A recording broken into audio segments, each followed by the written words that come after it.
ఎవరైనా కొత్తగా men's wear business అయితే స్టార్ట్ చేయాలనుకుంటున్నారా? అలా ఎవరైనా స్టార్ట్ చేయాలనుకుంటే మన గుంటకల్లో మెయిన్ రోడ్ లో మ్యాడ్ మ్యాక్స్ అని చెప్పేసి మెన్స్ వేర్ అయితే క్లియరెన్స్ సేల్ చేస్తున్నారు. ఇక్కడ మెన్స్ వేర్ డ్రెస్సులతో పాటు furnitures, POP, glasses, CC cameras with wifi తో పాటు మొత్తం క్లియరెన్స్ సేల్ అయితే చేస్తున్నారు. మనం ఎక్కడైనా ఇలాంటి షాప్ ని కొత్తగా స్టార్ట్ చేయాలనుకుంటే ఫర్నిచర్స్ దగ్గర నుంచి, గ్లాసెస్ దగ్గర నుంచి పిఓపి వరకు ఇవన్నీ మనం కొత్తగా చేపించుకోవాలంటే మనకైతే మామూలు ఖర్చు రాదు, దూల తీరిపోద్ది అనమాట.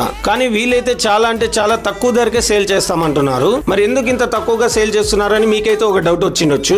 వీళ్ళకైతే ఆల్రెడీ కొన్ని బిజినెస్లు అనేది ఉన్నాయన్నమాట. అవి ఇవి రెండు మెయింటైన్ చేయలేక దీన్ని అయితే సేల్ చేయాలనుకుంటున్నారు. మరి మీకేమైనా ఈ షాప్ పైన ఇంట్రెస్ట్ ఉంటే స్క్రీన్ మీద కనిపిస్తున్న నంబర్ కి అయితే కాల్ చేసి డీటెయిల్స్ తీసుకోండి. మరి ఈ షాప్ అడ్రస్ ఎక్కడ అనుకుంటున్నారా? చెప్పాను కదా మెయిన్ రోడ్ లో అని. మన గుంటకల్లో ఎంతో ఫేమస్ అయిన ధర్మవరం గేట్ లో వైట్రో స్కూల్ కి, గురు డెంటల్ హాస్పిటల్ కి ఆపోజిట్ లోనే ఉంటుంది mad max men's wear fashions. మరి ఇంకా ఇలాంటి షాప్ సేలింగ్స్ వీడియోస్ కోసం మన పేజ్ ని అయితే ఫాలో అవ్వండి.